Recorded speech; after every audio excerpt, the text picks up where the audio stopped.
Good afternoon, everyone. My name is Noor Dabbousi, and I work here at the Atlantic Council's Middle East program.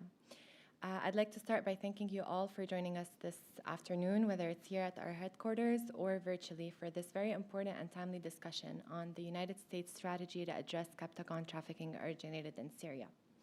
As you all know, in an attempt to sustain its financial lifeblood after years of diplomatic and economic isolation, Bashar al-Assad's regime transformed many of Syria's war-ravaged areas into the world's leading captagon laboratories.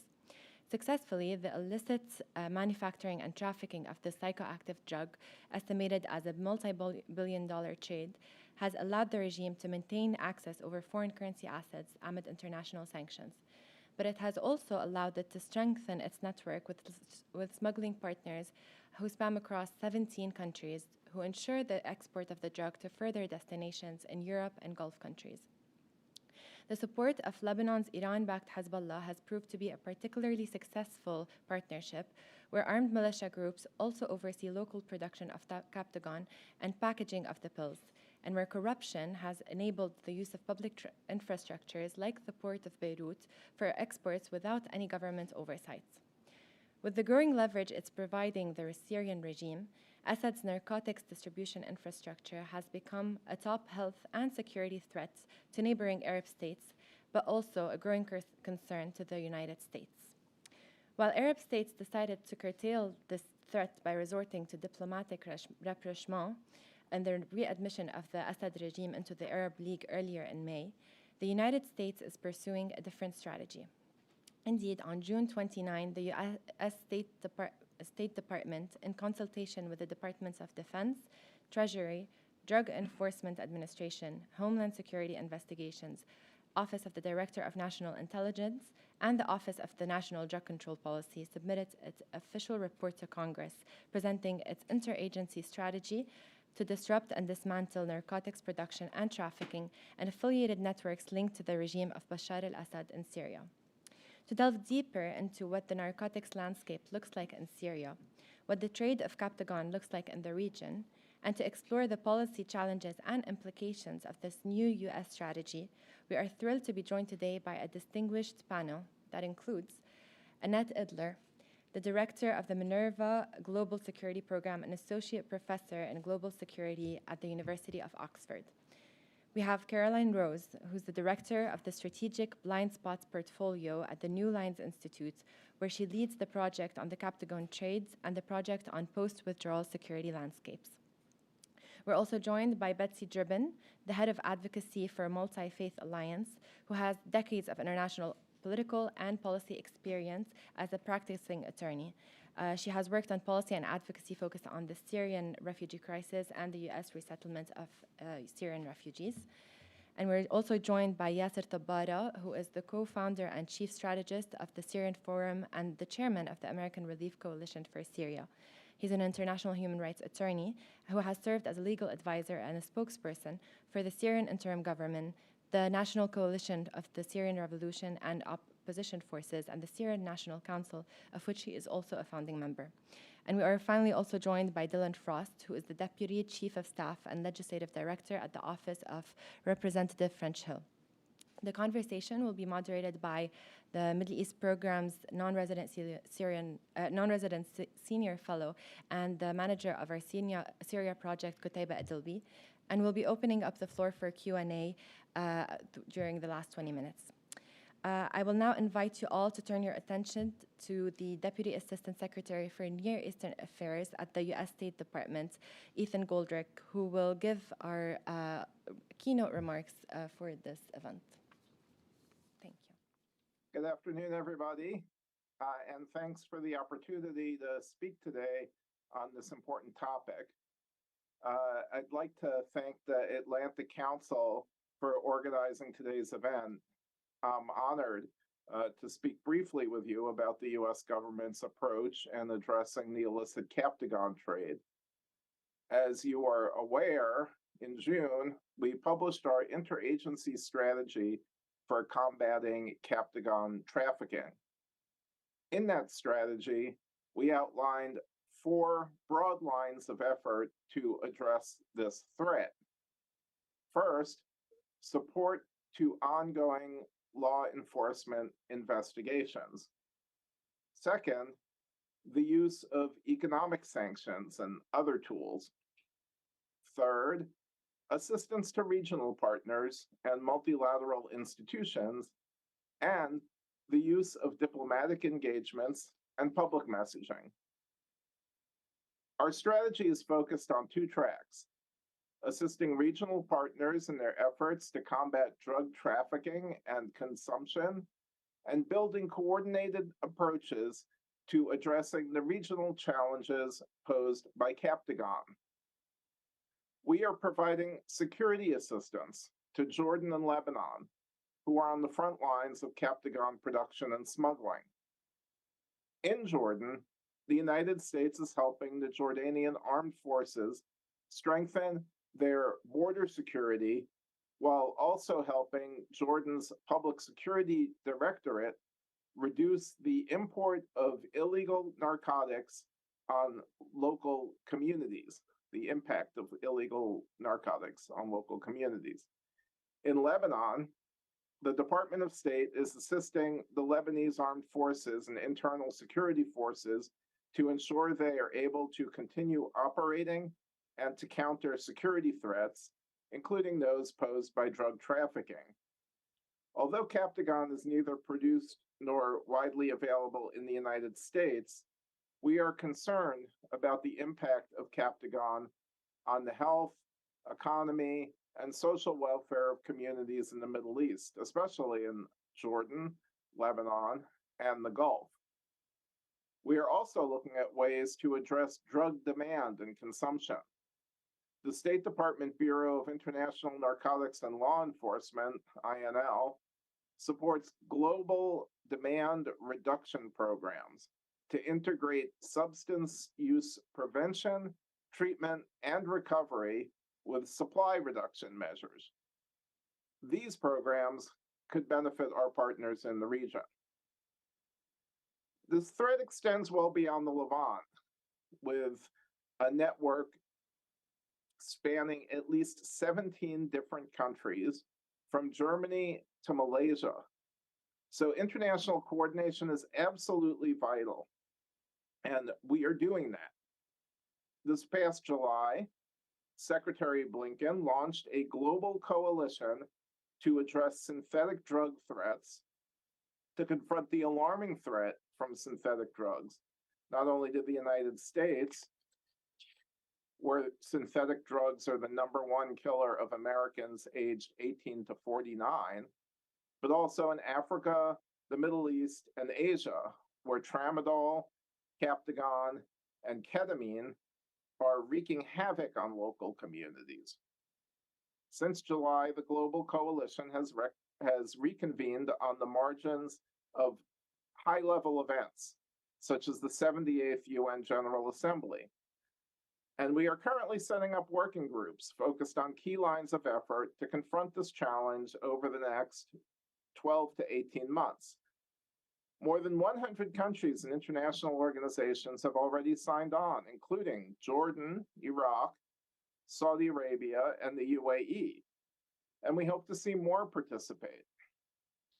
INL funding for multilateral organizations like the UN Office of Drugs and Crime, UNODC, and the Colombo Plan, as well as international bodies like the International Narcotics Control Board, INCB, play a key role in these efforts, helping to share best practices and deliver technical assistance to affected countries.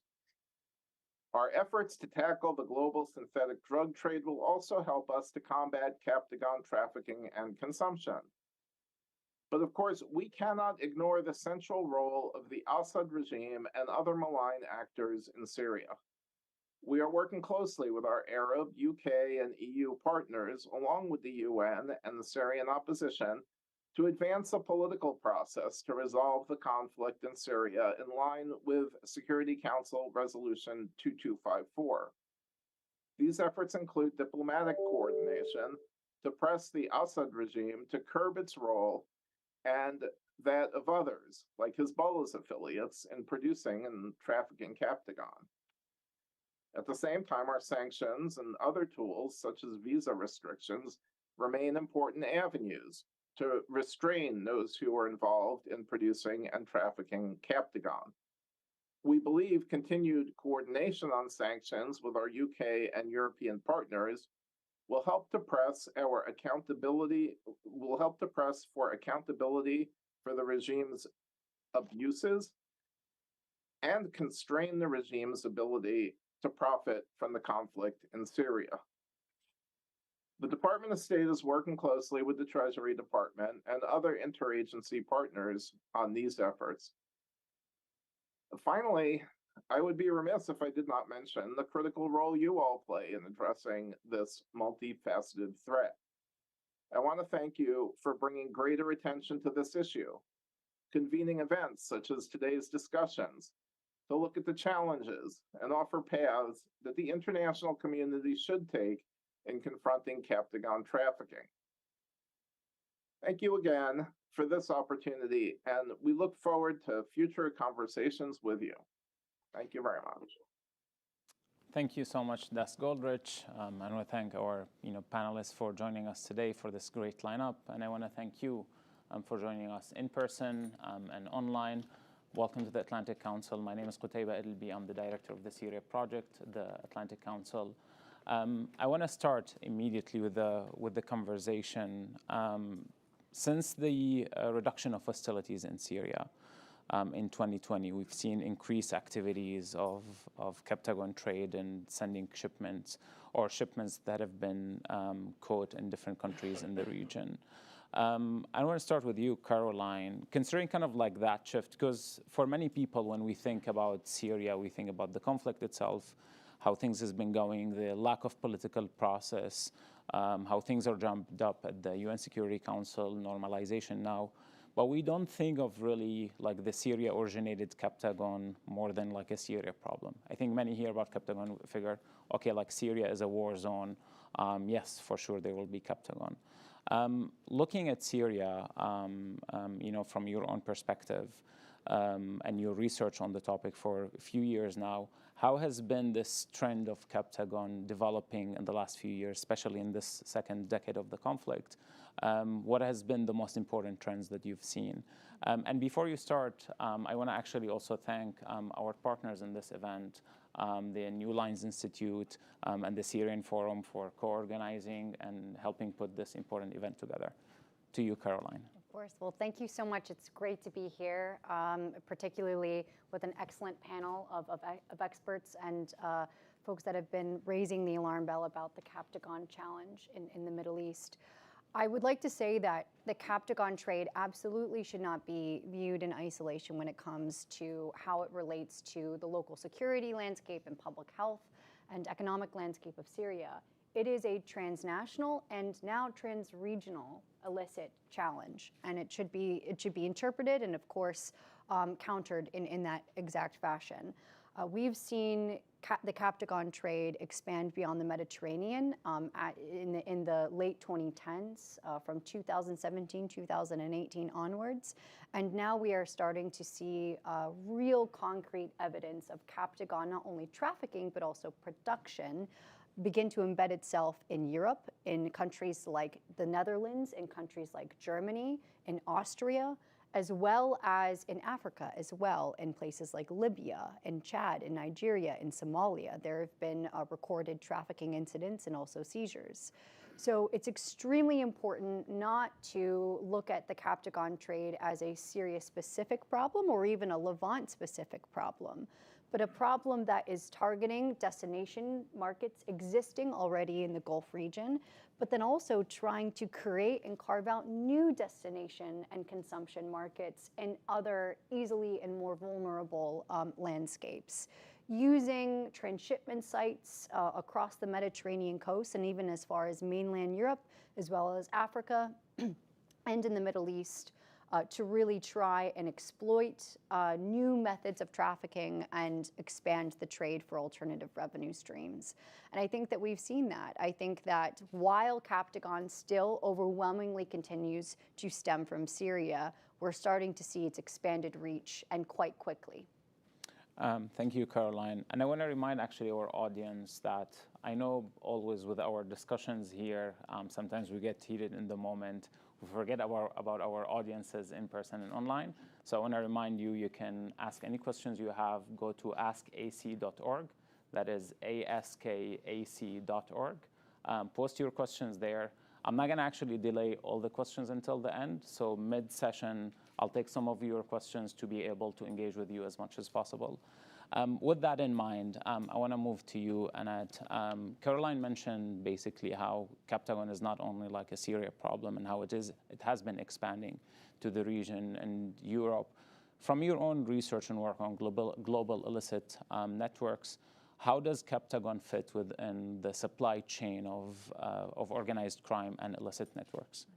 Thank you so much, and also thanks so much for the invitation to be here on this excellent panel. Well, I'd say there are kind of 5 points in which we can think about how captagon is embedded in the kind of global illicit supply chain networks. So first of all, captagon is not an isolated supply chain. It really is intersecting with other types of illicit flows. And that's, for example, flows of weapons, flows of people, flows of other drugs. And they are just crossing the supply chain of captagon. So this, for example, is the case with the precursors, the chemicals that are used to actually produce captagon. So that's another type of illicit flows. And these, ultimately, they span not just the region, but really also some of them the globe.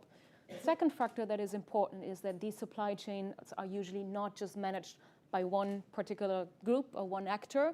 Usually, if you look at the steps from sourcing the material over production, over transport, trafficking, the market, it's very often different types of organizations that are in charge of each of those steps. So that means also we are not just talking about a local phenomenon, a local organization, but usually we are talking about globally connected actors. Third point here that is relevant is that these different steps, they are coordinated usually through intermediaries, the brokers that are there to facilitate that coordination. And these are power structures, again, they can exist at the local level or the regional level in Syria and the region, but very often, again, they're also globally embedded. And these are the ones that are crucial that bring those different steps together. Fourth point that I'd like to add here is in terms of how the routes really work. So the route where, for example, captagon is being trafficked, that's not just the physical location. That is really also the expertise, the know-how that is necessary to facilitate that. Now, what's usually happening is that once you have this route, this is not just used for one particular good, in that case, captagon. That's also used for other forms of organized crime. So you might have the same route for captagon that is also being used for human trafficking, that's also being used for weapon smuggling. And it's at these kind of the trafficking nodes, these key locations, if you want, where all of that then comes together. And that brings me to just the final point here, which is thinking about also the interconnectedness of the markets. We might not be that much aware of captagon. We heard this before in the United States, where perhaps fentanyl is more prioritized, but actually the markets are also independent. And if there's a shock to one market, and that could be heroin, that could be cocaine, that could be fentanyl, that actually has an impact on the other markets, because you might see a shift in the production if there's a reduction in one particular area. So understanding the place of captagon in this global supply chain network, how does that impact regional and European security and also US national security? Considering that, again, we're talking about Syria-originated captagon, but we're talking, it seems, about a regional and European problem, not a Syria problem here. Right, definitely, yes, I would say a global problem. So yes, at the regional level, of course, very concretely what we see in terms of security risks is just violence, right? We see that, for example, at the Syria-Jordan border, where there were clashes, for example, between the military and smugglers, and that usually happens over competition. It's the competition over those trafficking nodes, right? So you'd have kind of local clashes. That's the violence, the insecurity that we see locally. Another regional element is, of course, the fact that the captagon trade is used as an income source for state and non-state actors alike, right? Violent state actors and non-state actors. So they use that to consolidate their power. Now, if we then look into European security and also US security, of course, it's the consolidation of power of these very actors that also affect Europe, and that also affect the United States. So if we think about the 4th Division, for example, if we think about Hezbollah, if we think about different types of militias, different types of gang terrorist organizations, they all benefit from that trade, and that, of course, has global repercussions. And then finally, also at the European, at the US level, at the global level, is exactly the point about the interconnectedness that I just mentioned. So if we see, let's say, a shock to the market in heroin, right? The Taliban, for example, they imposed the poppy ban. It might be the case that perhaps in 18 months, in 2 years down the line, we might see a reduction of heroin on the European market, where that then would free up space. It would make space for new synthetic drugs like fentanyl, like captagon, and that comes, of course, with all the risks that are linked to the distribution networks, that are linked to the actors that benefit from that. And likewise for the United States. Yes, right now it's fentanyl that's causing concern, and that, of course, is also related to the empowerment of the Mexican cartels who take advantage of the trafficking. Captagon might just be the next one in that line, right? That could also be used by organizations like the Mexican cartels and others to ultimately consolidate power. And that is definitely something, a risk, a security risk that should be prevented already now. Thank you, Annette. Dylan, let me transition to you here. Considering how, this overview from Caroline and Annette of how this is not only a Syria problem, this is becoming a global problem. Yes, the main focus or the main risk is on the region in Europe, but the potential for this to become actually a US problem is pretty high here.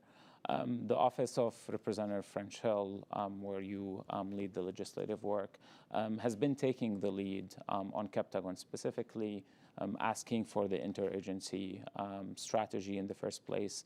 And now I'm hearing there's also kind of like a follow-up for the Captagon Act as well. Why is this issue is of importance to Capitol Hill, to Representative French Hill? Why should Americans actually care about this issue? Yeah. Among, of course, all priorities that we have, foreign policy priorities we have to deal with, from Ukraine to China to other priorities. Thank you, Kataba, for inviting me in the Atlantic Council. Anything to get off Capitol Hill for a few hours this week. So when I came to Congress in June of 2013, and I was the legislative correspondent, the mail manager, and then we know Assad used gas against his own people in August of that year, and we had, when Obama put it to Congress for an authorization of military force, we had 13,000 unique write-ins or call-ins from our constituency. It's still the most I've ever seen in my 10 years in Congress. People were fatigued of Iraq and Afghanistan, and they didn't want America going there. But when Congressman Hill was elected and came to office in 2015, he came to me and said, hey, I'm interested in addressing some frozen conflicts, and specifically Syria. And then from that, and actually a grassroots push in our district, our constituents cared about it. And it's real easy on a foreign policy issue if your constituents care about something to then take it and run with that. So when we started seeing, in the middle of all this, you have the Caesar sanctions that are already going on. There was a little bit of what can we do in Congress. And then when we started learning about Captagon, it was, okay, we're missing something here. Frankly, I don't think we needed to do an act of Congress for a strategy for this, but that's why Congress is there when we see a gap in what the administration's doing. We worked. It took a year, and a lot of times too, it's not just a Republican Senate issue or a Republican Democratic issue. It's differences between what the House and the Senate want. I don't know, there was a little bit of conflict there with the first iteration of it, but we were able to get that through. What's important now on the second iteration, we saw Caesar sanctions were used with the sanctioning on because of Captagon, and earlier this year is, as it becomes transregional, transnational, this new bill we have will allow the State Department and Treasury to sanction other actors that are involved in it, not specifically to Syria, but we specifically do name, some folks in Syria and Hezbollah.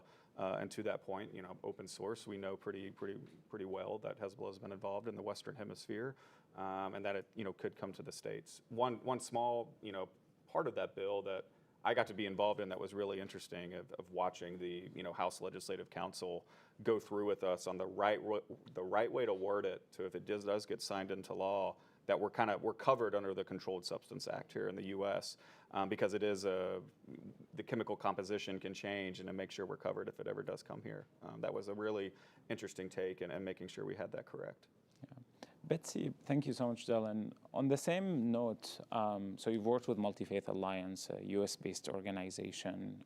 You were kind of like on the advocacy side when it comes to Congress actually taking action on this. On the same level, why would this issue, and again, this is for our American audience, why this issue should be of importance to them, among again this long list of priorities that we hear every day? First of all, thank the Atlantic Council very much for including Multi-Faith Alliance in this. It's been a passionate issue for us because of the destabilizing nature of it in Syria, driving rapprochement with a war criminal. I think in dealing with grassroots, if you will, it's a bit challenging. It's great that Congressman Hill's office has had strong constituent support.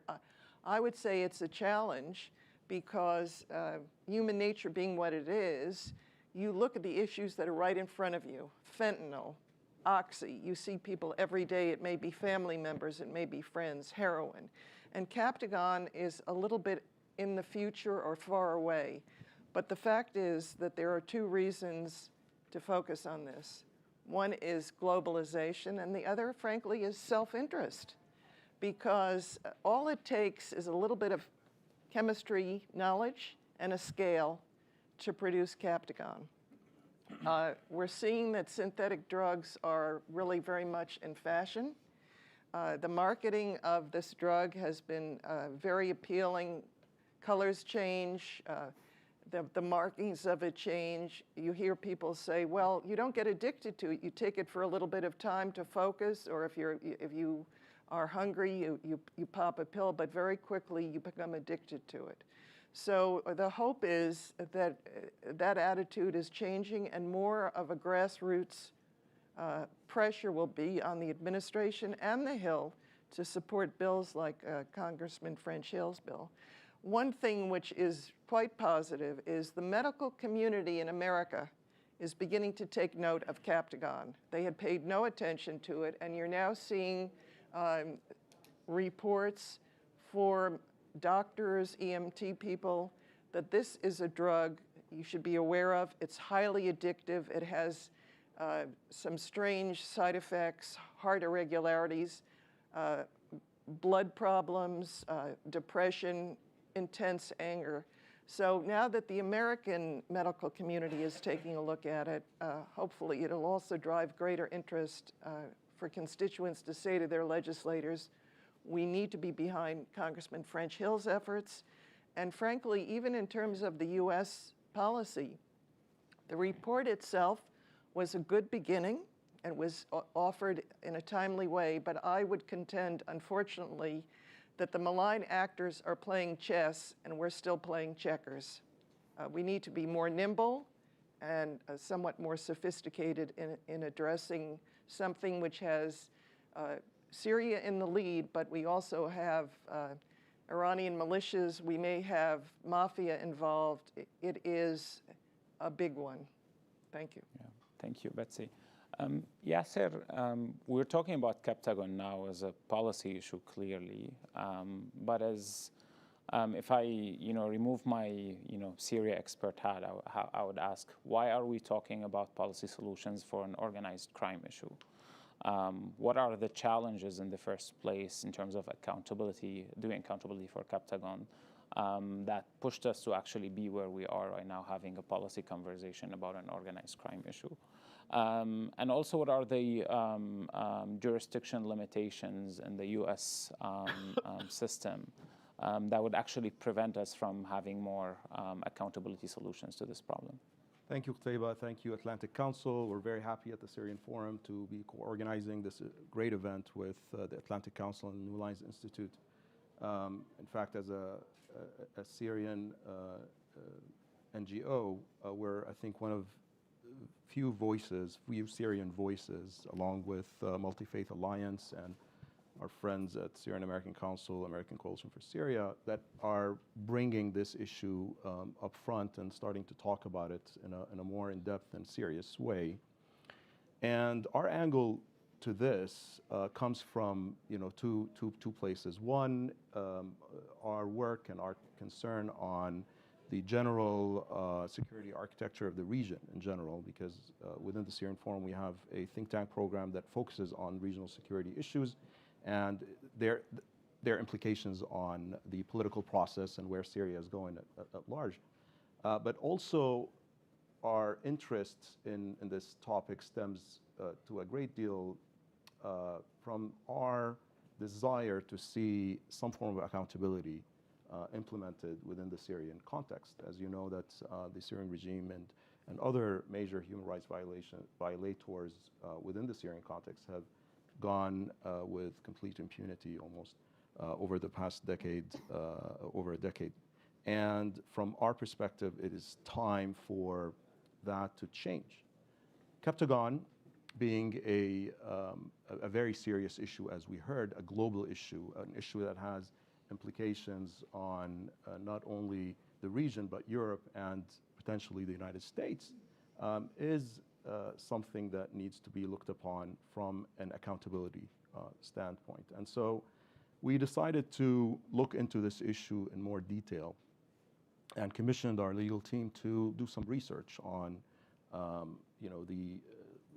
starting to analyze the legislative frameworks that attempt to deal with the captagon issue from a U.S. perspective. And what we found was that, as exactly you said, Qutaiba,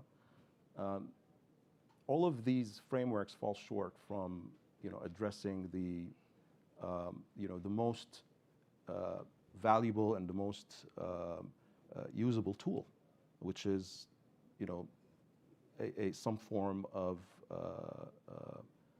a legal prosecution, criminal prosecution of those who are involved in some of these networks and criminal networks. And so what we found that, that gap in that legislation really needs to be supported and enhanced by an analysis, first of all, on the jurisdictional limitations that the United States can have within that context. And so we went into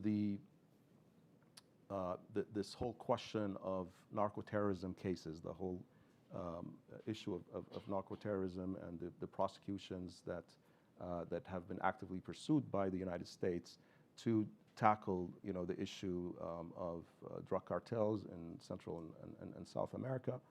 And we saw a number of very apt examples that really bring this whole question of captagon home in a lot of ways, such as the Maduro case involving the previous Venezuelan president and his involvement with the FARC in Colombia. And we saw that the framework of establishing the extraterritorial jurisdictional reach into these types of cases address points that have to do with U.S. national security interest, including money laundering operations, supply chain operations, the use of the U.S. dollar, and all sorts of different questions and points and issues that could potentially bring this question of captagon under the extraterritorial reach of the United States.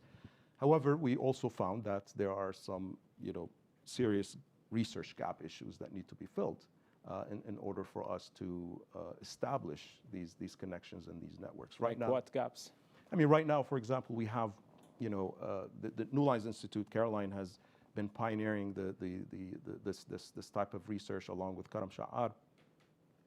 And they've been attempting to, document some of these networks and some of and these chains and groups of organized criminals. And I think that is a major point that needs to be paid attention to, and that needs to be documented in a very systematic and a very serious way from a U.S. perspective in order for us to actually establish that nexus that brings us to U.S. national security. And I mean, what we can say right now that there's definitely a serious implication on the national security of U.S. main allies in the region, which in a way is connected to the question of U.S. national security.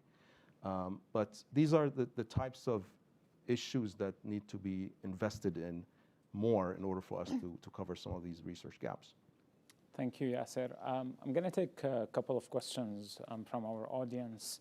One is actually for you, Annette, on the routes being used to smuggle captagon out of Syria, and specifically what actions are being taken by Turkey and Lebanon's governments, considering the borders they have with Syria, the active borders they have with Syria, to tackle this issue.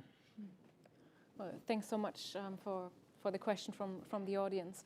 I think first of all, it's important to know that these routes or many of the routes that are being used have existed for years, or if you want, historically, right? So these are routes that are being used now for captagon, but in many cases, these are just trading routes for other types of goods that have existed already, and that oftentimes makes it so easy also to just use that. Again, it links back to what I said before around kind of the expertise that is already existing, the know-how that is already existing.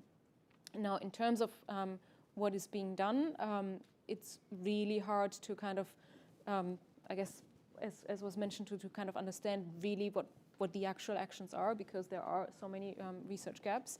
So we know of some activities, but we also know, for example, in areas also thinking about the humanitarian aid for the earthquake, right, both in Turkey and Syria, that it has been hard to get access. So it really depends on where exactly in the territory you are, in which parts, what kind of border crossings you look at, and then of course also understanding that many times it's not just the formal border crossings, it's also informal border crossings where we often have no knowledge about in terms of what is even being transported. So one thing is the seizures we are aware of and kind of the activities that have taken place. But the other part is this dark figure that is just huge in the region, where we don't even know what is being trafficked. And of course, with captagon, I mean, these are tiny little pills, right? It's not something that you might see on satellite imagery. It's not kind of done in huge quantities that would be easy to track. So there's a lot that's happening kind of under the radar that we are not even aware of, unfortunately. Another question from our audience, Caroline, is questions about tracking the material that comes into the production in captagon. What is being done on that level? And also, what's the role of Interpol as a kind of like a multilateral mechanism to have a multilateral approach to the issue of captagon? Certainly. I'll tackle the precursor. The easy questions I have. Actually, the precursor question, I would say, is probably the hardest when it comes to the captagon challenge.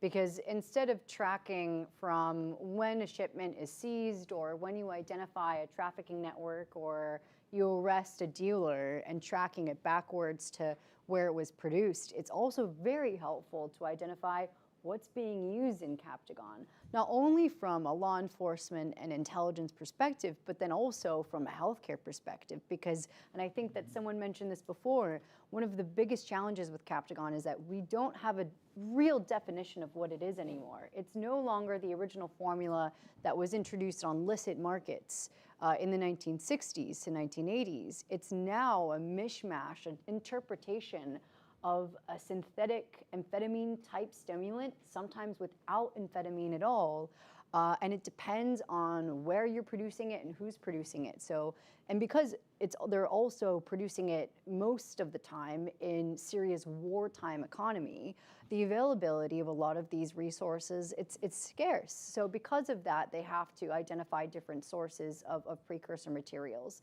In the report that we conducted at the New Lines Institute back in April 2022, we identified a few patterns in what is inside of captagon. Typically includes amphetamine, sometimes very trace amounts, sometimes up to around 45 to 47% of amphetamine metabolized inside of a pill, which is quite a bit. Sometimes it has caffeine, quinine, sometimes toxic levels of metals like copper and zinc, sometimes not at all. But one trend that we did identify was pseudoephedrine potentially being used for the manufacturing of captagon. And very interestingly, the UNODC, they have a published list of requested levels of precursor materials like pseudoephedrine and other pharmaceutical materials and chemicals. And interestingly, Syria has not changed its level of requests for pseudoephedrine since the start of the Syrian war. That could be for a number of different reasons, but they're one of the largest importers of pseudoephedrine. They were before the war, almost just as much as the United States and Switzerland, which are major pharmaceutical manufacturers. Despite the collapse of the pharmaceutical industry in Syria since 2011. Exactly. So of course, that is not quite the piece of evidence that pseudoephedrine is a major input for captagon, but likely it is, or likely there are large amounts of pseudoephedrine still in Syria that are being tapped in. There are connections with the pharmaceutical industry, and they're tapping into those sources to produce captagon in incredible industrial amounts. Your other question was on Interpol, right? Yes. So Interpol is interesting. They have a great mission called Operation Lionfish, where they conduct regular seizures of not only captagon, but other very concerning illicit trades, such as methamphetamine, crystal meth, and a number of other illegal substances like cocaine and hashish. And usually in the summer, they will report kind of an array of seizures that they conducted that summer or throughout the year. They work and try and push and encourage regional informational exchange and intelligence exchange to get all of the regional players talking. But there's a problem. Interpol, as of June 2021, has been trying to get the Syrian regime incorporated in some of these regional discussions, trying to show that Syria is a stakeholder, despite evidence that the Syrian regime is in fact not only an agent in captagon production and trafficking, but also a potential sponsor of that production and trafficking. And they have offered— So we have the cartel on the table. Exactly. You're giving them a seat at the table. And because of that, that undermines a lot of trust and investment and attention and a belief that Interpol can actually deliver results on interdiction and demand reduction. Wow.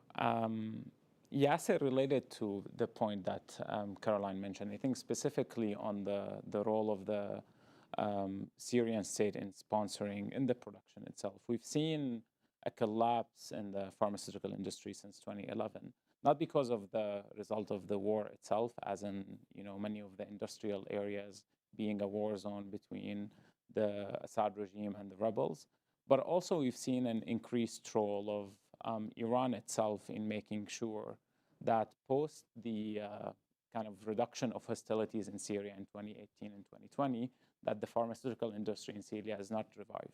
So we've seen more restrictions on pharmaceutical factories reopening. We've seen an opening in the market for more actually products coming from Iran. In this, when we're discussing captagon, I think there are some references sometimes to a role that Hezbollah can play, transferring maybe the knowledge, from Iranian elements. But do we see more of like an Iranian role, Iranian government role played within the captagon crisis itself, or is it purely like the Assad regime and its agents taking the lead on this in Syria? Yeah, I think from what we know, again, that's part of the research gaps that we've been talking about, and this is something that really needs to be identified and looked upon in a more detailed way, because obviously we know that Hezbollah is heavily involved and heavily implicated, and I think that that the nexus could be drawn directly to Iranian militias and the Iranian government. But that is definitely something that needs to be looked upon. I think what we and perhaps Caroline can even speak to this in a more authoritative way. What has been so far the closest connections have been done through the 4th Division,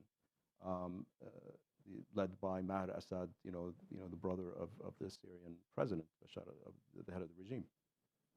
And I think there also you can establish a very interesting connection with the Iranian militias. As you know, anybody who understands, you know, the military sort of outlook or map and the presence of foreign militias and foreign armies on Syrian soil, especially in regime-held areas, will know that the 4th Division is Iran's, you know, is the Iran-sponsored, you know, piece of the Syrian military.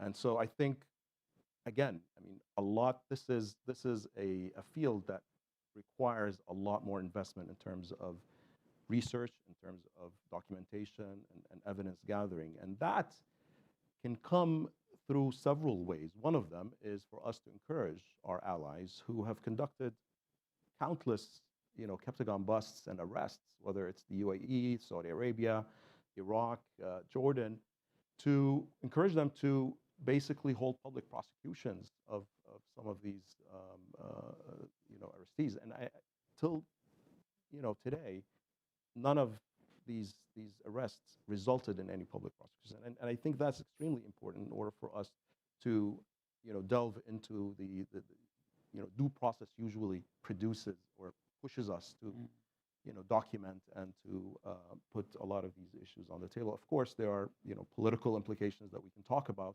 a political scene that has been shifting and that has been changing in terms of how these regional actors are rethinking the whole concept of rapprochement with the Assad regime. And I think that will have serious consequences on them changing their approach on the captagon question from perhaps a law enforcement one to a serious national security issue that requires them to take immediate action.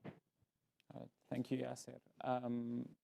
Another question from our audience is about further designations. And I know this is probably a more proper question for USG representatives, but I wonder also from, you know, Capitol Hill perspective, whether inside Capitol Hill or outside from grassroots perspective, is there a more push for more designations of political organizations or militias, state actors who obviously use drug trafficking and manufacturing as a kind of like state tool, you know, in their local and regional policy? So where are we, do you think, or how would you assess USG response in terms of designation on both sides? And do we need to have more? I'll start with you, Dylan, and then I'll move to Betsy. Well, I'll say the administration does not like when Congress micromanages their decisions like that. But I think what's important is for us to give them the tools to do it.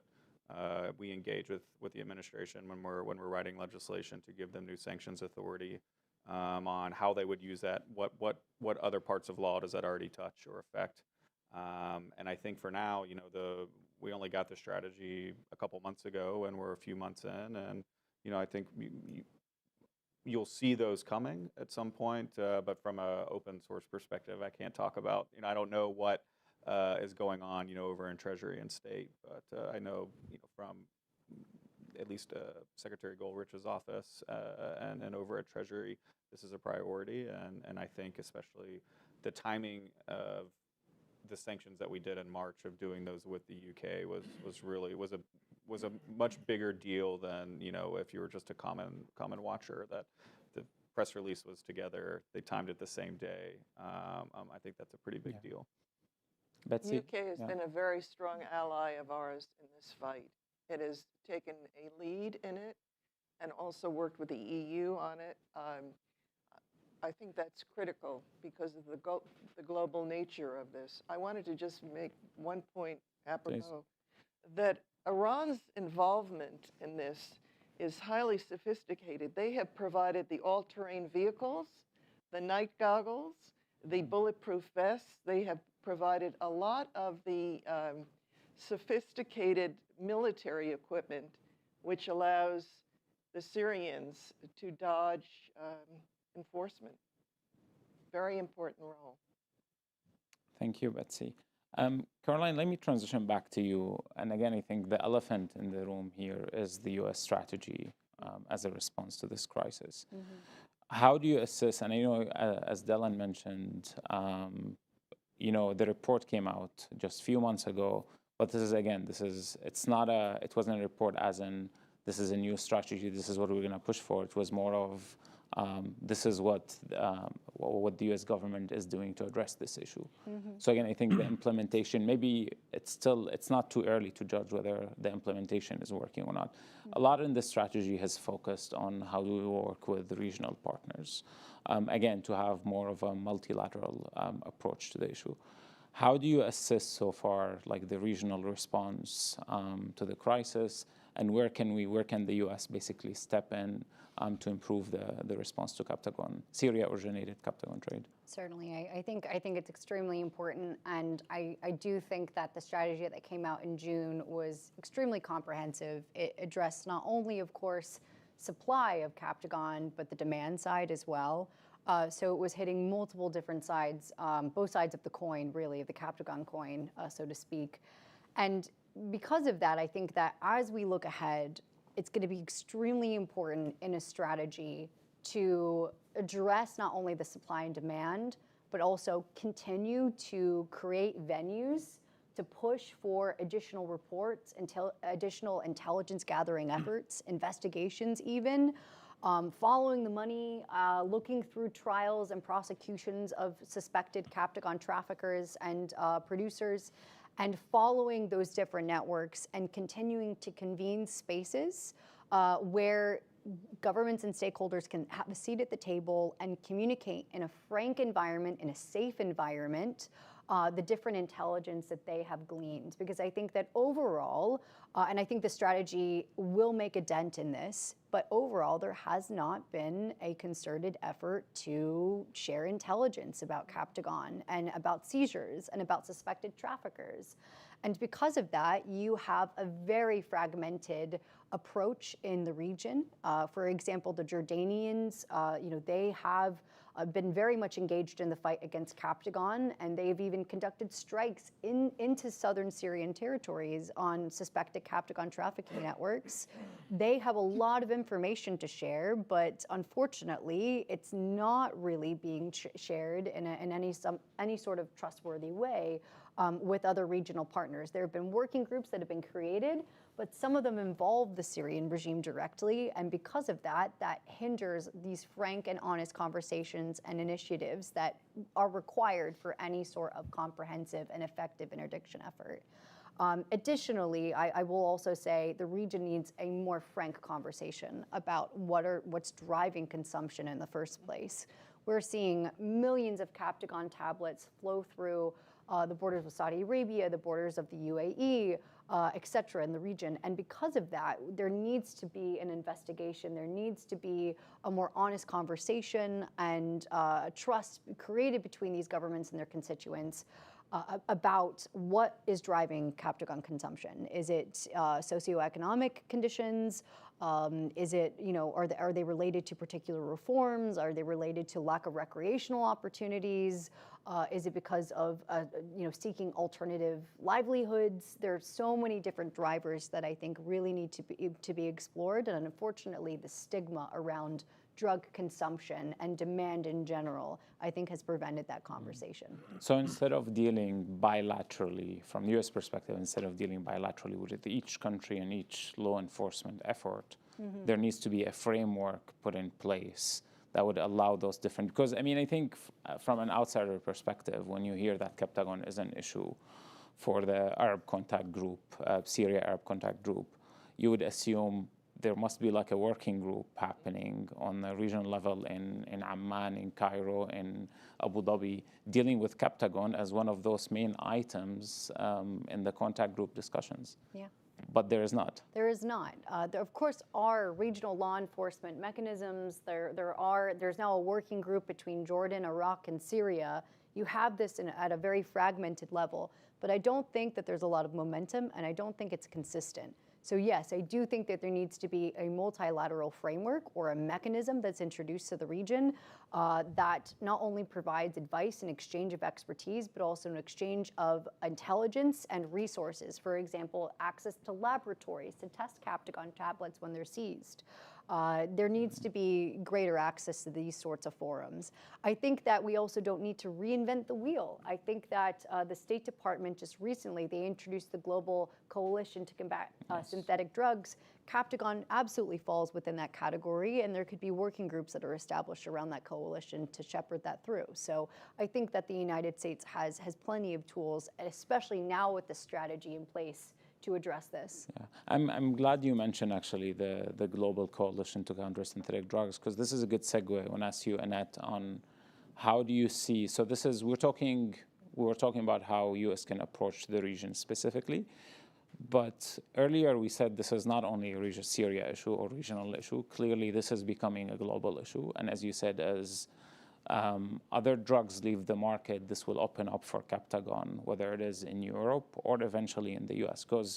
And I think this is very important. We think probably, captagon, as you said, has developed as a chemical composure, but also it is changing over time. It's still a stimulant. It might change, but there are clearly markets out there. If I was a cartel leader somewhere in the region, I would be like, oh, maybe actually there is a market in the US.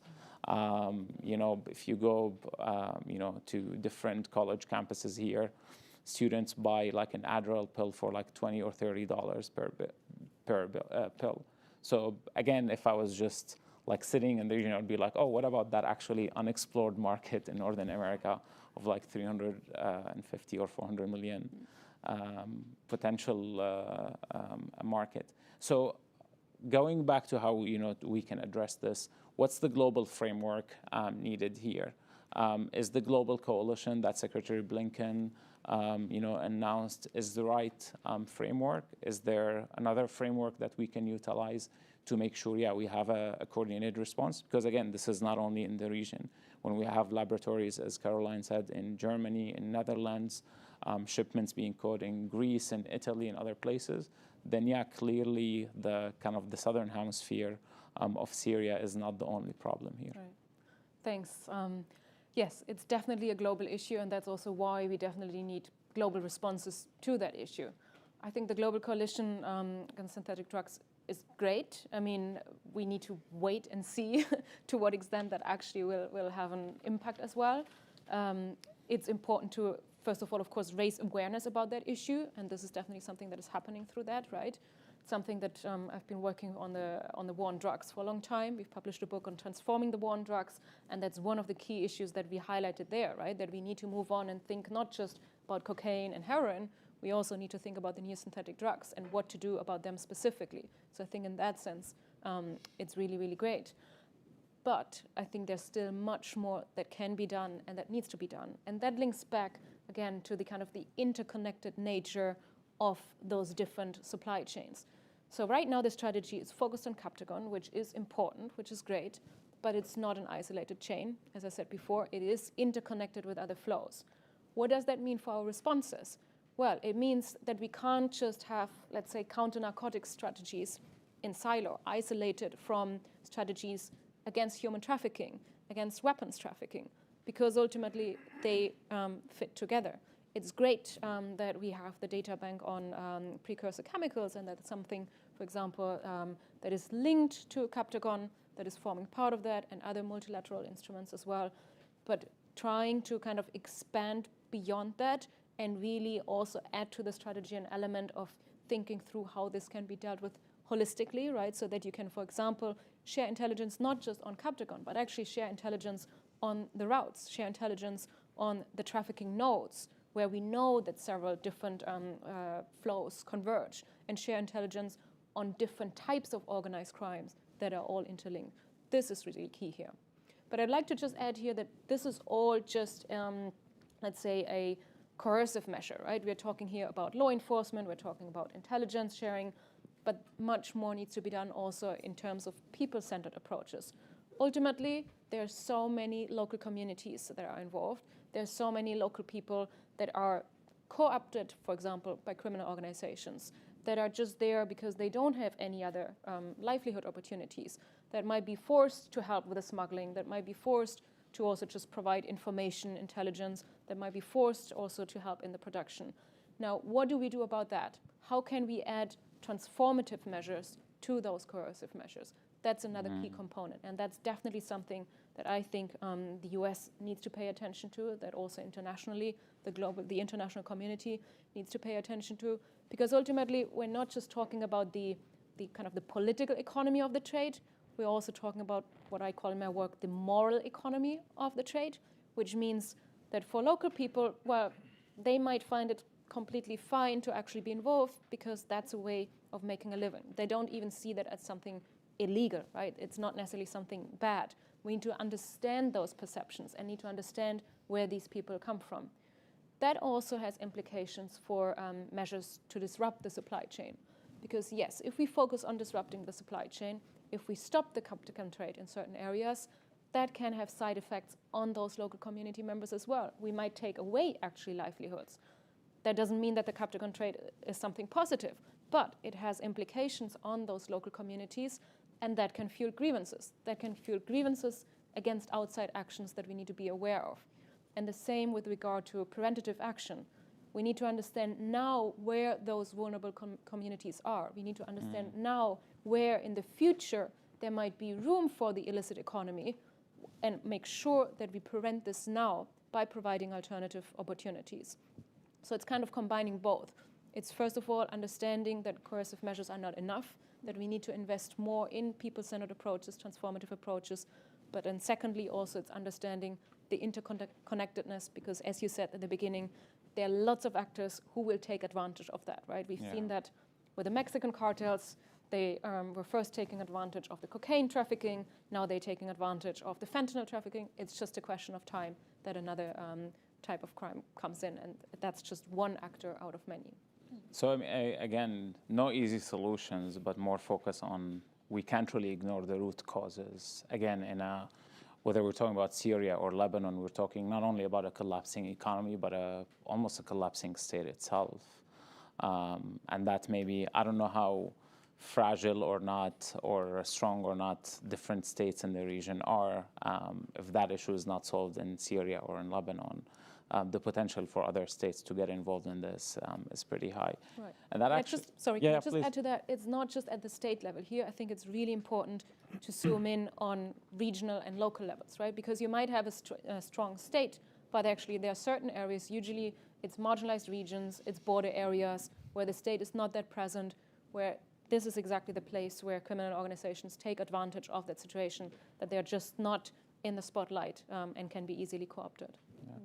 I mean, talking about uneasy solutions, Dylan, so the strategy was out, the U.S. strategy to counter Assad and narcotics trade. I think the question from a policymaker's perspective, the question always is not about what to do, because I mean, like you can always figure out what to do, but do you have the resources available to do the necessary work? I think there has been, for Syria watchers, resources have always been a problem, not only in terms of humanitarian response, but even today when we talk about policy response to Syria, do we have from US government perspective, do we even have the staff enough to deal with all the different issues that we have to deal with Syria? When we talk about captagon today and all of these solutions that need to be in place, what the US can and should do, to counter this overseas instead of, countering it at home, maybe years or another decade to come. What resources can be put in place to support USG work on captagon? And today, I mean, I think we can't really escape that we are on the verge of shutdown because a budget may not pass through U.S. Capitol. Happy to have an offline conversation with anybody interested about the ongoings on the House and Senate this week. A couple comments. On one hand, state's budget consistently rises. It will continue to be funded, despite what House Republicans are proposing in our bill this week. I think part of that is just you set your line for negotiations, and we'll see where we go from there. I think the biggest thing right now is more about priority setting. I mean, we give the administration pretty wide latitude in my view of where they can set their priorities. And I think though with captagon, one thing on the timing of the strategy, the bill that it was in that was signed into law, we always do 90 or 180-day reporting requirements for some reason. I have no idea why that's what we choose. But it was described to me as, hey, don't expect it to come out on time because we gave the State Department all their homework due on 2 days next year. And it actually came out pretty close to the due date. So I give the credit to the State Department there on understanding the priority here. And part of the role that we play in Congress is that oversight of Secretary Blinken was in front of the House Foreign Affairs Committee this spring. He addressed captagon. He addressed normalization with Assad. Was spot on. His team followed up, and it got out early. The other points made by Caroline and Annetta that are related to your question, I think one of the best things that the U.S. government does in international relations is our technical assistance of going into a country and saying, hey, we have experience doing X, Y, Z, let us help you. And I think especially what INL is doing now, already showing that's kind of that first, we want to see that, let's get that reporting over the next few months on the bilateral, despite the fact for need of more multilateral engagement. But other areas are, with our Department of Justice and Investigations, how can we help them internally? Despite anybody's opinion on, the drug war here in the U.S., we do need to, we can go and give them a lot of good and bad that we've done on the recovery and treatment side in areas of the world that do have huge stigmas on this. And then I do think, too, this is another example with the strategy of, the region's paying more attention, and when the U.S. engages on something, friends and allies, that then gives them the ability to talk about it and identify it, with us as a problem. Congressman Hill's on the House Intelligence Committee and the House Foreign Affairs Committee. He's been to the Middle East 3 times this year. And this, if not the top topic with governments in the region, it's up there pretty high on the list. And 2 years ago, nobody's going to talk to you about this in our government, and let alone in some of these other governments. So they're recognizing it. I think the region's, because it's so young, and this is a new, dangerous thing coming in, it's a little bit of, we don't know how we're going to handle it, but then, they also want us to show that we want to be engaged, and so there's that conversation of, hey, we want help. Few people and governments are going to ask for help without you showing that you even know that there's a problem going on, I think. Yeah. Thank you, Dylan. Betsy, related to actually this issue, so of course with those issues, we're always faced with the reality that public officials, and I think in U.S. Government more than actually on Congress, they're very much limited to their 4 years in office. I'm talking specifically the White House. So something that might be an issue in 5 years is not a problem for a White House. If it's a problem in 4 years, the general idea is that, okay, we'll have to deal with this.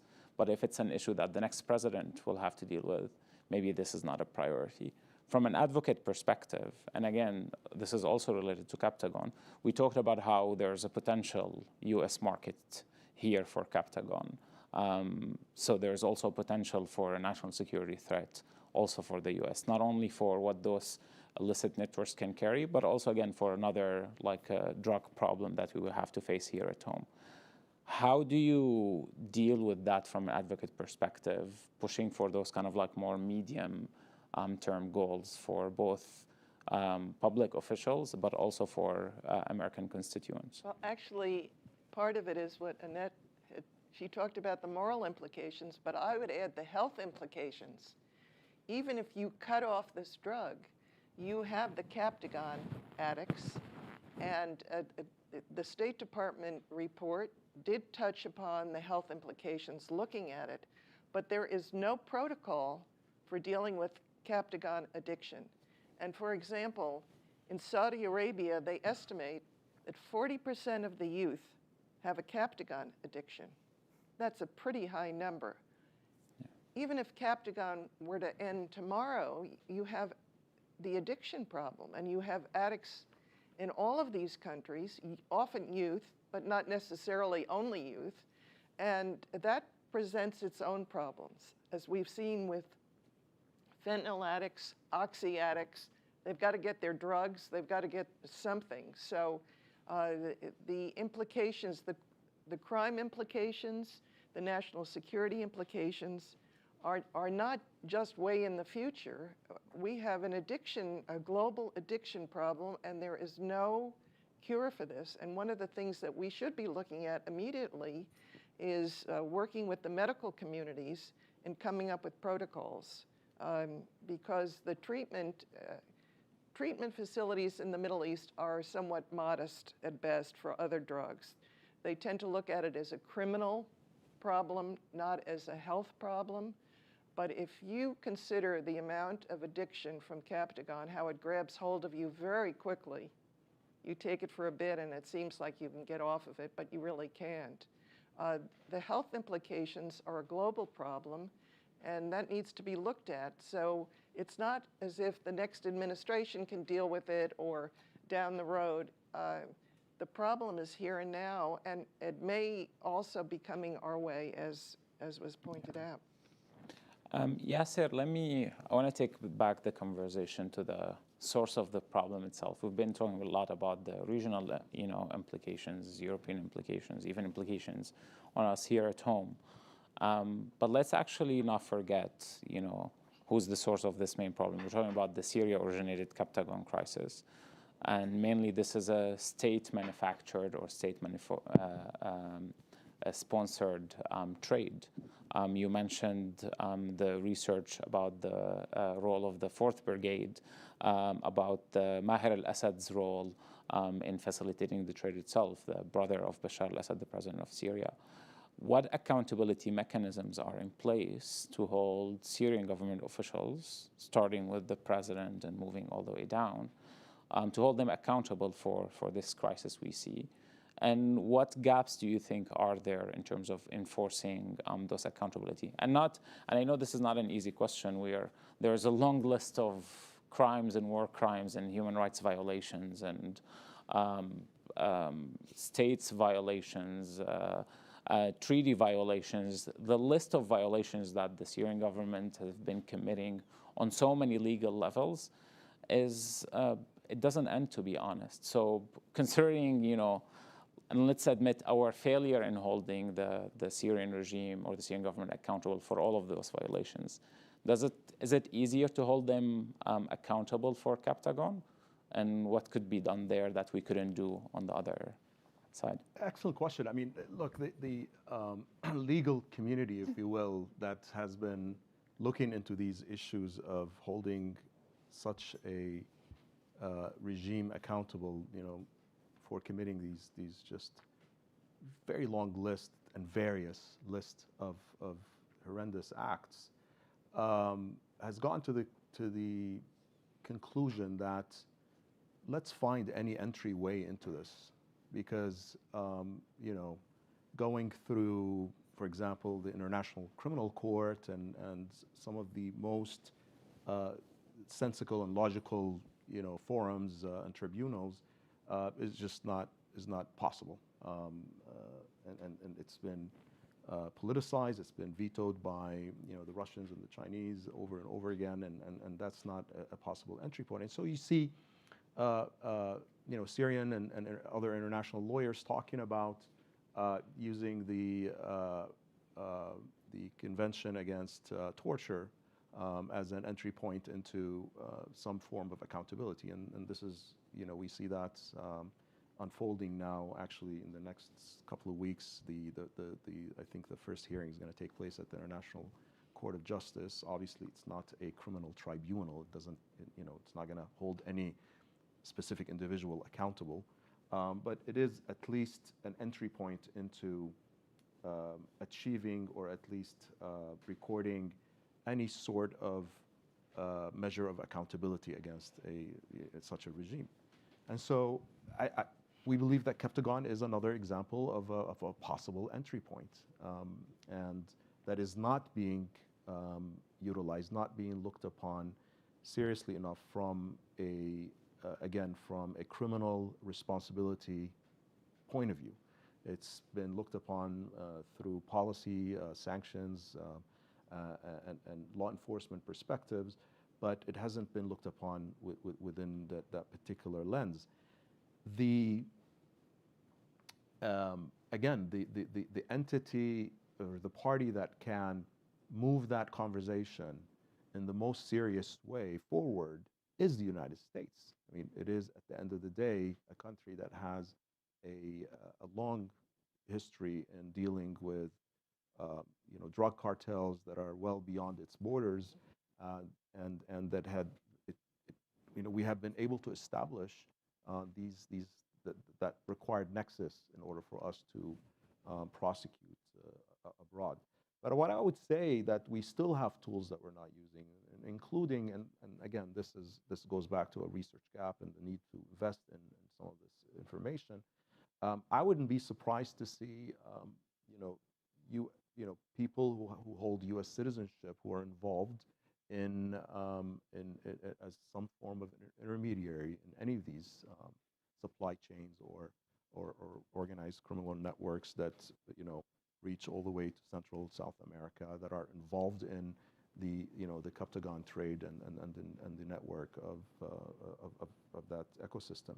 And I think that would be a good again entry point to pursue and to make an example, or at least signal to the rest of the people, to the rest of the world, and to the region, that we are taking this more seriously than just I mean, I'm not here to diss the strategy that was issued by the administration in response to the Captagon Act, but we really need to show that we're taking this a little bit further, that we're using hard tools in order for us to signal to the region and to the rest of the world that we're taking action on this. Yeah, and I like the entry point you mentioned, because for many regime officials, I mean, this has been an old tool, but it became more useful now. They have been seeking refuge, seeking other citizenship with the collapse of the Syrian state, to still facilitate their luxurious or business travels as regime agents. Yeah, they've been going to other states to get citizenship. Rami Makhlouf, the financier of the Syrian regime, he actually, when he had kids, basically, his wife delivered here in the U.S. to make sure that his kids, basically, when push comes to shove, they have at least U.S. passport that they can travel around. There have been actually like a booming in businesses in Syria, providing kind of like second citizenship from some islands in the Caribbean. And again, because everyone is looking for a way to continue travel. But as you said, this is an important entry point where we need not only to talk to countries in the region, but yeah, we need to talk to countries where we have actually agreements with islands in the Caribbean, to tell them we want actually those people involved who right now hold your citizenship or your passport. Yeah, absolutely. We can definitely utilize a lot of these extradition agreements out there. But I want to go back to just a point that I was trying to make earlier in one of the interventions, which is the sort of the over-politicized nature of all of this, and how and the approach of this administration in terms of not wanting to deal with this directly as a direct problem, but as within the context of the politics of the region in general. And I think we're witnessing in the past few weeks a shift by those very states that have started and commenced this whole process of rapprochement with the Assad regime, to quickly realize that it's not going to work out, that their demands are not going to be met, their concerns for the security of the region, whether it's drug related or other organized crime, criminal activity, is just not going to happen. But what's really remarkable about all of this is a statement that was made by the Jordanians at the highest level, where they're starting to talk about the Assad regime not only as unwilling to cooperate, because that carries the consequence and the implication that they hold a card that if we give them what they want, they'll deliver. They're actually saying that they cannot deliver. Right. They're incapable of delivering. And I think that is a major shift that the U.S. administration has to really heed and pay attention to as a political moment, where we change our approach towards things like the captagon crisis in the region. Yeah. Thank you, Yasser. I'm going to take more questions from our audience in our last 7 minutes. And I'm glad we're getting, and I'm sorry we're getting so many questions. I'll try to, as much as possible, to address them. There's a question from Noor Hamada. I'll direct that to you, Annette. On what degree do we have insight into captagon supply chains, and how effective might more traditional U.S. Corporate accountability legislation, such as the FCPA, would be good at addressing the captagon trade? Right. So to what extent do we have insight? I think we've heard from Carolyn before as well. We have some insight in terms of where, of course, it's being produced, right, and in which areas, if that is government-hold area, for example, or not. But we also know that this is very easily shifted, right? These are just, we were talking about this before, we call them maybe factories, but ultimately it's just really tiny facilities that can be moved easily to other places, including across borders. So that's the other important point. We know, again, that it's not just about the supply chain, it's not just one specific actor that is involved. Yes, we have kind of our ideas in terms of who is involved and who's making profit, but it's more than one actor, right? So you have actors in Syria, yes, but you have actors in the region, in the kind of the neighboring countries, and also in Europe, in Germany, in Malaysia. I mean, it really spans the entire globe. So in terms of how it works, is really that there are different steps that are kind of holding together by the intermediaries, and that then means that it's really difficult to just target one specific group. It is an important entry point to target one actor, but of course we need to really understand the whole holistic system, because even if you for one moment just move away from Syria, right? If we even tackle the issue of Syria-originated captagon, well, then another country might pop up to become the main source, right? So that's another factor, the so-called balloon effect. We've studied this a lot. I've studied this a lot in terms of the cocaine trade, the heroin trade, where if you kind of eradicate the source in one area, all that happens is it just shifts elsewhere. And this is another issue here. So thinking about how the supply chain works and what can be done about that, it's really, yes, focusing on actors, but again, what I said before, focusing on the network is really, really important. Thinking about it in terms of a systems, using system thinking, right? That whatever we target now will come up again if we don't look at it holistically and address the root causes. What about the FCPA piece, and maybe like whether you or Caroline on the U.S. side? Because I mean, I think an example of that is the latest case with Lafarge and holding them accountable for their work with ISIS, which was not it was a hefty settlement, $782 million. And I think it's pretty good in making sure corporates know actually that they will be held accountable. Do you think this is helpful in the case of captagon? I do think it's helpful, but I'll let Karen jump in as well to add to this. Sure, I think it's absolutely important, and especially too, as we're starting to see, and as you've mentioned this as well, these transnational networks, criminal networks that many of these traffickers and producers are trying to create, not only within the Middle East, but also across the Mediterranean in Southern Europe. If you look at some of the most notable traffickers and prominent figures in the captagon trade, going all the way up, Taher al-Khayali, for example, Kodor Taher, they all have business dealings either in luxury cars, yachts. Some of them have been accused of crimes in some of these industries, such as stealing luxury yachts and driving them across the Mediterranean to Egypt or to Syria directly from Italy. And they have shell companies that they're creating in the Mediterranean. Not all these are necessarily American companies, but perhaps there are corporations that do interact with some of these companies that are being created. The New Lines Institute currently is undertaking a very extensive research project with Karam Shah and myself looking into some of these networks, but it's extremely important for other research institutions and investigators to be very vigilant in identifying what corporations and what linkages exist, and also keeping that message of accountability, most definitely. On that note, Dylan, do you think the Anti-Assad Normalization Act would help actually in holding corporates accountable for any dealings they could do with the Syrian government or the Assad regime?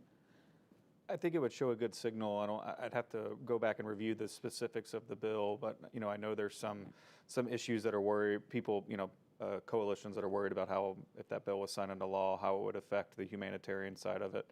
Our side argues that we've always had exemptions for humanitarian aid throughout Caesar and everything else. So and the general license as well. Yeah. Well, and that was reversed on time. I won't say it was just our pushback, but we thought that was a good move by the administration. One thing to Yasser's point and what Caroline made, and through this discussion of, we failed at addressing the war crimes and the murder in Syria, but now if these individuals are going outside of Syria and into other jurisdictions, let's find ways to hold them accountable for laws that we already have on the books. I mean, the only example I know of is in Koblenz in Germany, but do we have that kind of law here in the U.S. if we're able to get somebody in a nation that we have one of those treaties with to extradition? I don't know, and maybe that's kind of the next step of, hey, we didn't figure out the Syrian civil war side of it, and the humanitarian crisis and the war crimes that were committed there. But if you step foot outside of this country, we're gonna get you on that or something else. Yeah, and that's maybe one also of the research gaps that Yasser was talking about. Yasser, very quickly, I have a question from Jesse Marks from Refugees International on the Jordan piece. The whole normalization, when it was said there were hopes that it would deal with the captagon issue at the expense of refugees, at the expense of sanctions that are holding criminals accountable. Has it been worth it for Jordan's efforts specifically, since Jordan has been leading those normalization effort? Not only has it not been worth it, it's just nothing has been delivered, nothing has worked. I mean, they've lost on both counts, and I think what I've heard this said by a policymaker once, or like just not too long ago, actually, that unfortunately the Arab League was holding a very important card in terms of leverage on the Assad regime, and it just gave it away for nothing. Their re-entry into the Arab League, and they're just realizing that that's that again, it's not a question of ability, but it's not a question of willingness, but it's a question of ability, which is the more dangerous realization. We've always said, we've always heard as Syrians that have been asking for accountability measures that, yeah, he's evil, but he's keeping things, in order, or he can keep things in order. And I think we're just coming to realize collectively as an international community that that's just not the case. Clearly, he cannot. And this is, but at the same time, this is not to argue that that takes away from his direct criminal, or the regime's direct criminal culpability and responsibility, because that could be established easily throughout the past decade, and has been, a mountain of evidence has been collected, and making these linkages through international mechanisms such as the IIIM and the Commission of Inquiry. But this is to say that we've entered a new era, and that is being realized by regional actors in a very painful way, and it will very soon have beyond the region implications that we really need to heed as U.S. lawmakers and administrators. Well said, Yasser. With that, unfortunately, we'll have to conclude. I know we're still getting questions, but we're running out of time. I want to thank Mohammed Yasser Tabbara, Betsy Driven, Dylan Frost, Anit Edler, and Caroline Rose for their contributions, for being with us today. And I want to thank you and our audience online for being with us.